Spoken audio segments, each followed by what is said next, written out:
Bonjour et bienvenue à bord de la DS9. Alors aujourd'hui on voulait vous montrer un petit peu de paysage joli, vous filmer depuis l'extérieur, mais la météo est vraiment trop froide, trop humide, mais c'est pas grave. On fait tout à l'intérieur de cette DS9 et vous allez le voir, c'est quand même un bel endroit pour discuter. Ici on est sur une finition en Rivoli Plus, donc la plus haute, avec l'intérieur Opera bardé de cuir.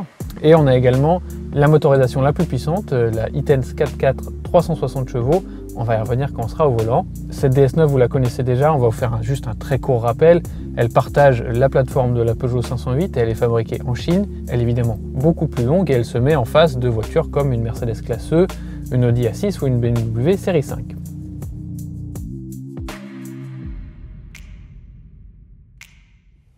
On vous fait tout de suite le tour du propriétaire, mais avant ça, n'oubliez pas de nous laisser un petit pouce sous la vidéo, de nous retrouver sur nos réseaux sociaux et sur l'autojournal.fr.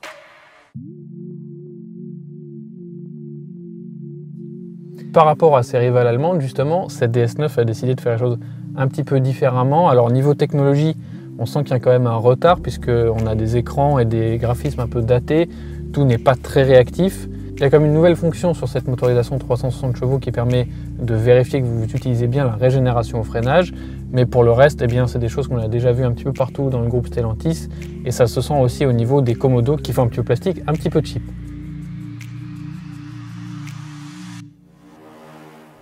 Ailleurs, par contre, eh bien là, DS a mis le paquet sur ce qu'ils appellent l'excellence à la française. On a des petites touches de surpiqûre faites à la main avec des points de couture assez particuliers. On a ces sièges en bracelet-montre et on a donc, on l'a dit, l'option cuir Opera qui coûte quand même 5 000 €, mais qui franchement est très flatteuse au niveau des matériaux comme au niveau de la finition.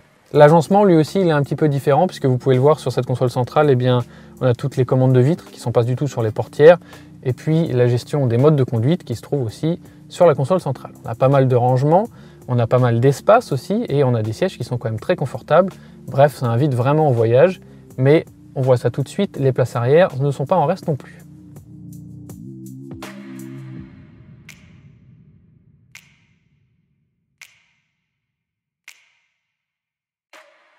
Et les places arrière, c'est franchement les places de choix sur cette DS9. On a une voiture qui est très longue, elle fait presque 5 mètres de long, ce qui la place en termes de gabarit entre une série 5 et une série 7.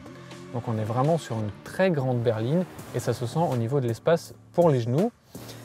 Et autre petite attention sur cette finition haute, on a des sièges chauffants, ventilés et massants qui se commandent grâce à la coudoir centrale et des petits boutons sur les côtés. On a aussi pas mal de rangements, du cuir encore une fois avec des jolies surpiqûres. Et donc beaucoup d'espace à l'arrière de cette DS9, on ne se sent pas du tout engoncé, même si la hauteur sous plafond pourrait être un petit peu plus généreuse. Un petit mot sur le coffre qui ne souffre pas trop de l'arrivée des grosses batteries de cette hybride rechargeable, puisqu'il y a plus de 500 litres. Ça fait quand même pas mal d'espace pour une grande berline.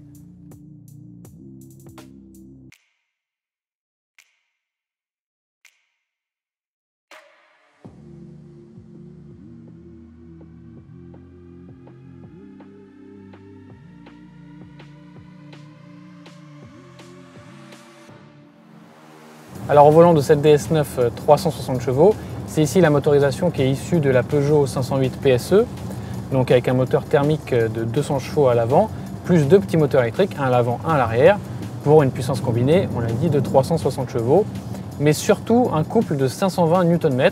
Et au volant, c'est surtout ce couple qu'on sent, puisque alors on a une voiture qui est, on l'a dit, dans le luxe, dans le confort, et l'objectif c'est évidemment pas d'être une sportive comme la Peugeot peut l'être. Et donc en sortie de virage, en relance, on profite simplement du couple de l'électrique sans devoir aller chercher le moteur thermique qui lui pour le coup est un peu bruyant, un peu désagréable.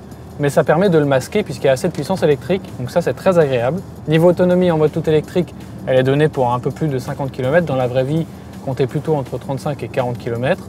Et au niveau des consommations, eh bien, quand la batterie est vide, il faudra compter autour des 8 litres au 100. Évidemment beaucoup moins quand la batterie est pleine, mais il faut penser à la recharger.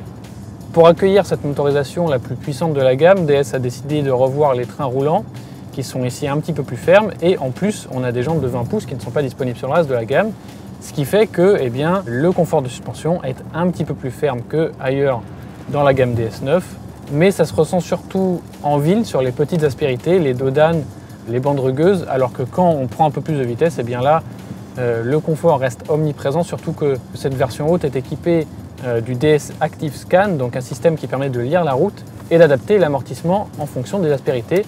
Et ça, c'est très réussi.